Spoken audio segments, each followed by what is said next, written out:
recent events. Tell us why you felt it mattered to get up, get online, and start talking about this. Well, I don't think that these events are recent. I've watched them in Los Angeles, whether it be Ron Settles or Eula Love or Rodney King being brutalized on video. I think the only difference between then and now is the apparatus we use to view these from. Now, before it was video cameras and newspapers, and now it's camera phones. And ultimately, I think that this is something America is comfortable with. It can't keep you can't keep seeing a thing over and over again without being complicit in it in some way. This is allowed to happen because some people see that this is the way that things have to happen in order for people to maintain safety. There are people who see these things and go, it's a rough job, but they have to do it, or none of us will be safe. It is hard to take, knowing you have sons and nephews and daughters and wives, and to watch them be brutalized. Like, we take the young man Castillo, who by accounts had a legal right to carry that weapon. Mm-hmm. He was pulled over by the police. He submitted to police authority. He was going to give them ID, and he was shot. Now, the interesting thing is, if he in fact did have the right to carry that weapon, where is the NRA? Where are the Second Amendment proponents? Where are the people who say who should be angry right now? Because it's interesting that if people were looking for his criminal record, they'd have found that right away. But the fact that this man was carrying a legally licensed firearm and was pulled over by the police in a state where you can legally carry, why wasn't the first question, why was it so aggressive from the beginning? It can't be unusual to find, just like Louisiana, you can carry a gun there. In Minnesota, you can carry a gun there. So finding people with guns, police officers finding people with guns, can't be that unusual. Why is it handled one way for a man of color and then another way for other people? Well, that's the big question that always comes up, no matter where this happens, no matter how it happens, is it a different set of rules? Do police, whether they're black or white, do they police people of color differently? The family this morning, the family this morning, DL, just for context, said the only thing our son was guilty of was being black at the wrong time and in the wrong place. The truth comes naked. I got to put on his pants. What is the biggest difference? Why is one treated one way? Even if we look at Alton Sterling, even if that man was guilty of that, what was the aggressive tactics? If he had a gun, why wasn't the question, are you within your legal rights to carry this gun, as opposed to shouting he has a gun?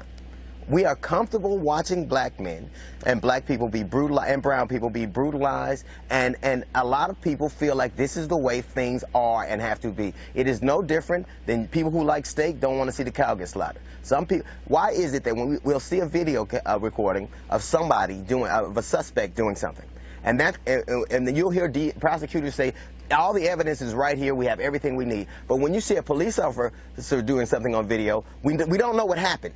We don't know what precipitated this. We don't know what frame of mind he was in. The bottom line is there's a presumption of guilt on some people's part and a presumption of innocence on the other. And it's a really simple thing. Let's look at, well, it's not that simple because it gets complicated, right? Because what will happen is it can be complicated. Well, people will say, well, hold on, let's look at why this happens. The police have a lot more interactions with men of color. Men of color are responsible proportionately for a larger number of crime. That's what they say. That is not true.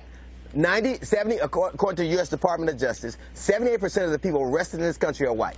Virtually every crime committed in this country, 2 to 1, black to white. So virtually everyone. So how is it, obviously there are more white men in this country than black men, so they obviously have more interactions with white people than they do black people. 90% is black on black crime. And police shoot, the notion of shoot and kill black people disproportionately to white people as well.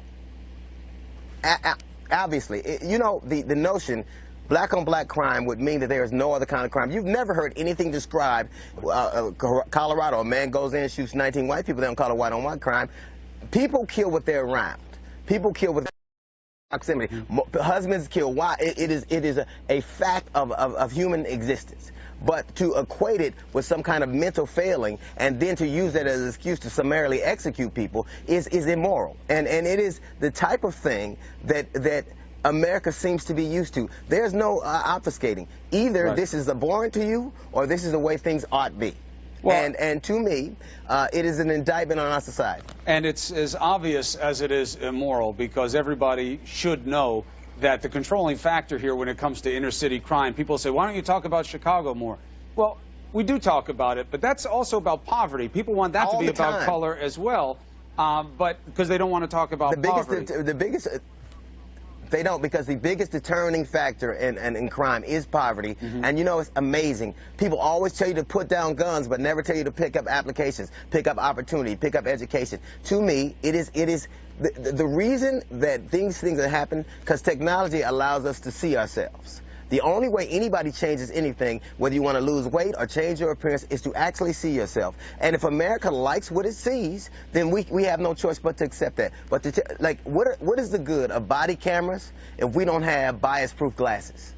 If a picture's worth 1,000 words, I see a murder, and I see a murder. It's not even accepting responsibility. It's not even that hard. If you committed a murder, you should be treated like a murderer. I see a murder. Some people saw duly sworn officers doing their duty. Right, and but one of you those need the happens body to be cameras, though, DL. You need the body cameras, because without them, I mean, look at even in this situation in Minnesota. This was amazing poise and presence that this woman Diamond had to go live on Facebook in the aftermath of her boyfriend being shot. Right. But we still don't know what precipitated the shooting. You're going to have to rely on testimony. So the body cameras are helpful. But here's I have a question for you, though, DL. Well, every time, I have a question for you. Let me get back to this body camera thing. Go ahead. Finish the point. Two questions that the officers in Baton Rouge, their bodies cameras miraculously were damaged in the scuffle. Both of them. I don't understand how that happened. And so the body, every time somebody officer's body camera malfunctions, a black or brown person is dead. So it seems to me that if I see a thing and I'm not going to do anything about it, then what's the point of seeing it? I understand, but at least it's... Grand juries see these same things. But at least there's something there that people can use and analyze and use as proof. Let me ask you something.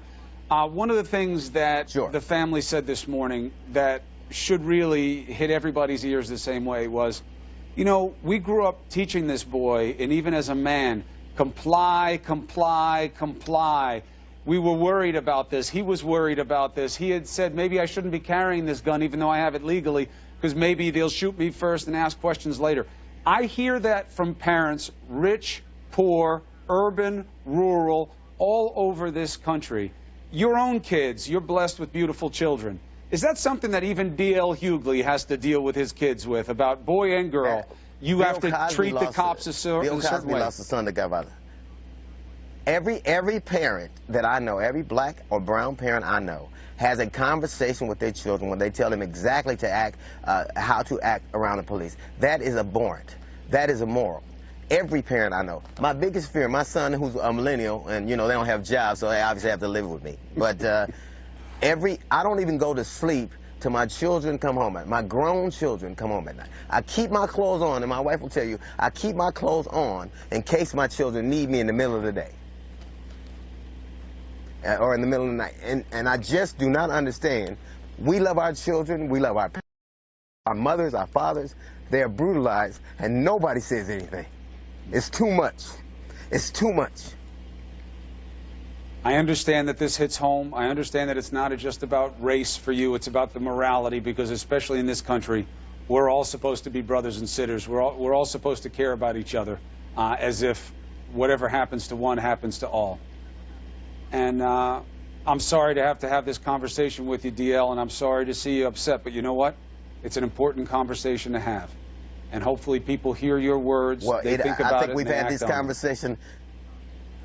I think we've had this conversation far too many times, and after a while you have to understand that something needs to be. Faith without works is dead. So people can have these conversations all day long. People are dying, and if we're comfortable with it, that is our moral failing, and it's who we are.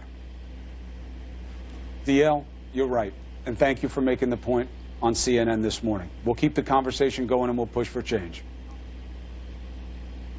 Thank you, man. Thank you.